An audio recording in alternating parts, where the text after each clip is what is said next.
Hey guys, it's James here from JVC Paints.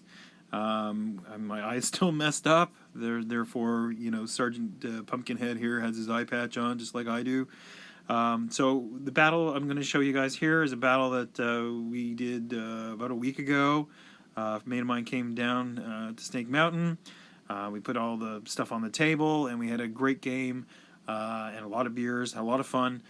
We did the Battle for the Alps, France versus Italy. And yeah, we had a good time. We listened to some music. We had a couple of beers. We had a lot of laughs. So stay tuned. Up next, I'll have the Army introduction, and then through that, you can watch our descent into alcoholism as it goes. All right, here we go. Army introduction up next.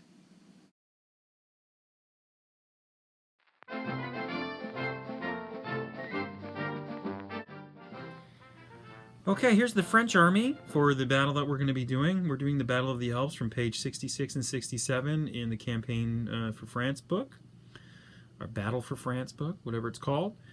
We decided to get rid of a lot of the special rules because we figured we would forget them, and we wanted to have a quick game here. So, anyways, these are the French guys. There's 600 points of them, 9 dice. So here they are. We have a medium. Pardon me. We have an artillery observer. He's regular. We have a medic. He's also regular. In the front here, we have a first lieutenant, Lieutenant Jean-Luc Picard. Maybe he has an illustrious, I don't know what you'd say, future family member. He's the illustrious ancestor of someone in a well-known sci-fi universe. We've got a medium machine gun team here. Next to that, we have the Panhard. Panhard has a light anti-tank gun and a medium machine gun, which is coax. I believe it's armor 7 as recce. Next to that, we have the free. I've decided to go with the free medium howitzer with a spotter. I've decided to make this guy the spotter here, as he just seemed to be a little bit better, and I just figured, this would be, casualty number 1, that guy with a broken rifle in the back. Next to them we have, this NCO, he's tripping over himself. We have a regular squad with 10 men. Let me just pan up a little bit here. Maybe you can see them a bit better. They've got they've got the VB launcher. They've got a LMG. Here's the loader, the guy with the pistol, and some guys in the back. An identical squad, pretty much. This guy's the NCO here. But yeah, same thing. We got a loader. He's helping the VB launcher. The LMG and guys in the back, and then we've gone with an inexperienced squad here. So we've got, but they're armed identically. So basically, this comes out to 697 points, 9 dice. Let's take a look to see what the Italians are bringing to the battle. Here are the Italian forces for the game. First up, we have Second Lieutenant Rocco Sigfredi, Italy's most accomplished swordsman during the 1936 Olympics. If you don't believe me, you can check it up. Anyways, it's him and his buddy. His buddy is the radio operator, who would be the artillery observer. Just thought it looked cooler with these two guys as his Batman. They've got the rifle, submachine. They got whatever they want. Rifle, submachine gun, etc. Next to that, we have an inexperienced AB-41 and an inexperienced truck. I decided that to keep the vehicles inexperienced for Italy, but I put a MMG on the truck. My mate is going to be bringing his Tamiya 148th AB-41, so you'll be seeing that during the game, but just to give you an idea of what we're going to be using. Next to that, over here, we have the Solothurn anti-tank rifle, 2-man crew. It's regular. Behind that, we have the 4.7 centimeter Elefantino light anti-tank gun with a 3-man crew. They have Bersaglieri hats, but they are regular. Speaking of Bersaglieri, I don't even know if I'm pronouncing that right. I'm sure it's terrible, but anyways, this is the veteran squad. NCO with the submachine gun. We've got the loader here, the MMG guy. You can barely see him, the LMG guy here. And we've rounded out with 7 more guys. And then here and here we've got 2 identical squads that are regular Italian infantry. The NCO has the submachine gun, and they have an LMG with a loader. They don't have any tank rifles. I was going to make them black shirts, but then, looking at the rules, I was kind of like, well, there's really no point. I mean, it's kind of redundant, it's just more of a hamstring anyways. So the Italian special rules for nationality, special rules, I should say, are not very forgiving. So, this is the Italian force, so they're going to be going up against the French. They're going to be trying to take the pass in the Alps, which will probably end up looking like a little bit of a border crossing more than the map that's in the book. So yeah, those are the forces. Those are the Italians. Let's see the battle. Let's get to it.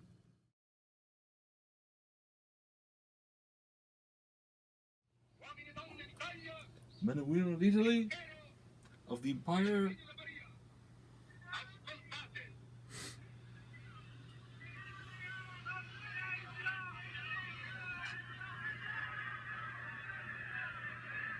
Oh, here they are.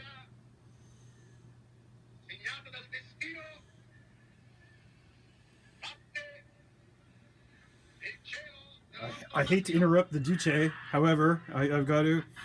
Today my friend Giovanni has come over, and here at Snake Mountain, and we are going to do the Alps scenario, kind of, sort of, which we've augmented with a road, and it's like a border here. I didn't have enough scenery, but we've got 8 Italian dice on the opposite side of the table versus I've got 9 French dice. The armies, I probably have talked about them already, so we're just gonna get started. This is turn 1, and the victory conditions, we're just going for it. We've been drinking, so you know, let's just have fun. Here we go, turn 1.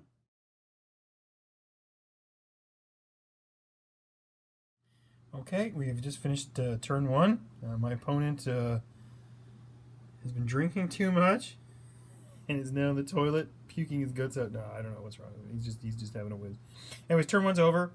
The Italians that were in that truck, they came by, they jumped out, and then over here, my infantry squad got a sweet shot on these guys. I even got the VB launcher even hit, and then I rolled for the regular rifles and stuff like that, and I blew the truck up, so I didn't actually get to do the VB thing. I've moved the machine gun over here to sort of support for when these guys come around the corner. My inexperienced section, they've moved into the woods.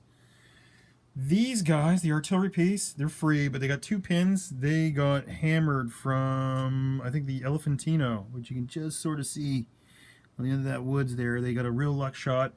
I moved my officer up to the corner here. I tried to get the Solothurn anti-tank gun over here to blow its ambush, which he took away. Kind of weird. I've called him that. Great Ice is an artillery strike.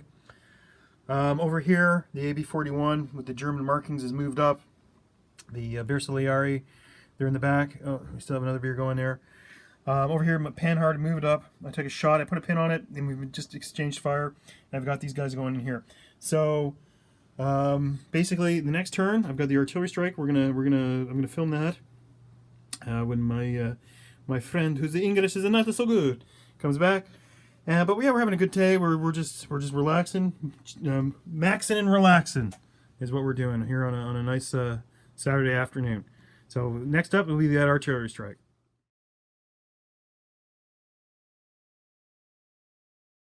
Okay, artillery strike time. Here we go. Let's see what happens. Woo! Fucking later. Okay, so that's not exciting. So we're gonna start turn 2. And see how it goes. Alright, we've just finished turn 2. Not a lot of stuff happened. This is a bit of a stalemate. These guys are in ambush. These guys were in ambush. He came out on the last dice. He went down. Over here, my inexperienced guys ran into the fucking woods. They put I think I put a pin on these guys, but it was like 6s followed by 6s. The VB launcher shot over there. It's zoning in. I lost my free artillery piece to the Elephantino. However, these guys, there they are, came screaming across. The VB launcher got a hit, so it's zoned in on it too. So first dice out of the bag, that's what's going to happen over there. Over here, these guys were in ambush. They took out 4 guys over here. The AB-41 is chickening out behind the woods. And so are the Bersaglieri. The best guys in his whole army are just sitting over there doing nothing. Okay. Bersaglieris. No, sorry. But it did get an ambush shot on my Panhard, which ended up backing up because he got a hit. And he put extra pins, and I went down, so my little plan of pulling a little bit of a K-turn to put some hurt over on this side of the board didn't happen. So we're going to go into turn 3, but first, let's just see what happens with the artillery strike. If it stops. Oh, come on.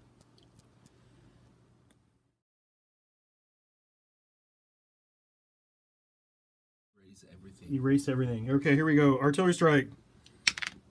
No. Oh no, disaster. So let's see what happens. Apologize for my mad editing skills.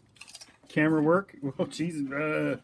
So we roll a 1. We're going to see what happens. It's 3d6 in a random direction. We're using a gray order dice, and we can use the arrow on it. So it goes 15 inches that away, which would put it on top of my guys. I'm pretty sure. Can you can measure that out? 15 from that dice. Yeah. Okay, 15, and then we roll another d6, so it's 6 plus d6 inches from that point. Let's put that dice there. Yeah, okay. So here we go. 4, so 10 inches from that spot. So we have a 10-inch radius. So let's do this right. 10 inches at the large. So no, it's way no. This is so it catches my guys. And it catches catches all your guys. So these guys, the AB41, these guys and my guys are all caught in a massive explosion, and we'll come back and tell you what happened. They will pay with their lives. They'll pay with their lives. Okay, we did the artillery strike. It was over here. My guys ended up with 2 extra pins. They went down, which is a good thing.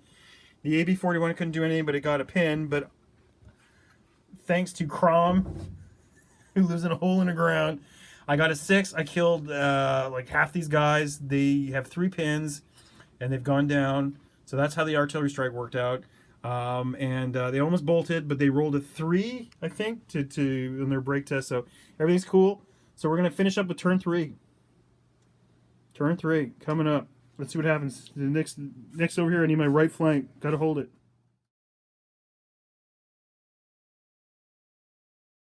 All right, here we go. Panhard over there blew away the AB41.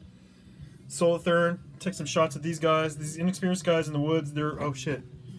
They're on a 4 next turn to hit your guy. Anyway, they're down to a small team now. I've only got the machine gun guy and the VB launcher.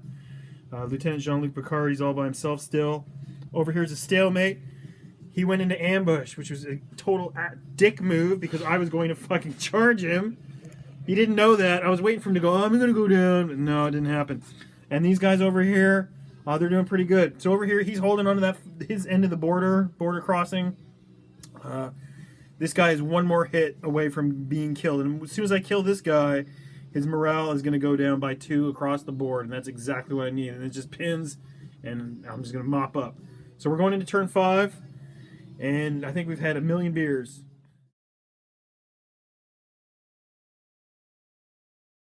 Turn 5 is over. Over here, my right flank, nothing has changed. Earlier in the game, he moved the truck up. The guys got out, and they haven't done anything, and it's fine. I've pinned him out, and like when I say pinned, I mean they are like sort of pinned to the mat over there. Nothing's happening over there because everything is happening over here. I activated these guys. The VB launcher took out the Elephantino. That's gone now. The rest of the section fired at those guys. They went down, so they're not going to do anything. My Panhard over there zipped through, and we took out one of the guys over here. They're at half strength over there. My inexperienced guys, they have not bolted yet. I moved the officer out of those woods to put him behind these woods so he couldn't see them. But I still have the VB launcher. I kept the VB launcher because at the time the Elephantino was still in play. And the medic and the artillery observer, they're just smoking, having a beer, having a wine, smoking, talking about whores they met in Marseille or something. So we're going to turn 6, and then we're gonna get a second game in today on the same table. So we'll see what happens. All right, here is the last shot, the last Italian shot of the game. So we're gonna give him every single bonus he could possibly have. Please listen. Oh, wait. Here we go. Go for it. I know you. You fucking suck. France for the win.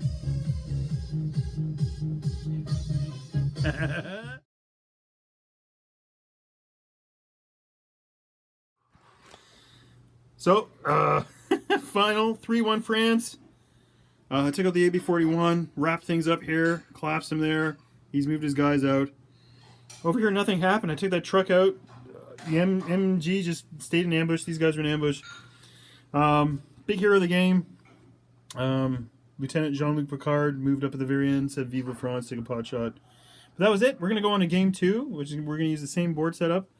It's going to be my Calgary Highlanders versus his Albanian SS, or whatever they are. I think they're Albanian SS. What are they? No, they are. What are they? A northwestern Italian anti-partisan group. Okay, German Italian. So anti-partisan Tyrol fascists, and I'm going to crush them. Maybe. Anyways, guys, thank you for watching, and we hope you had a good time watching, and we'll talk to you later. Bye-bye.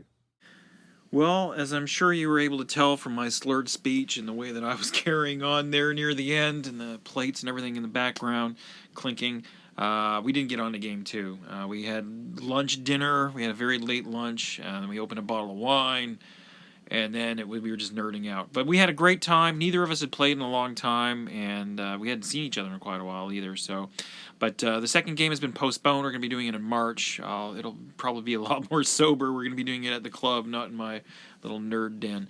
So thanks for watching. I hope you guys had a good time watching. I'll have an update soon with some painting stuff, even though my eye's still kind of buggered up. So you guys take it easy. You guys keep those brushes moving, and we'll talk to you next time. And have a good one. Bye-bye.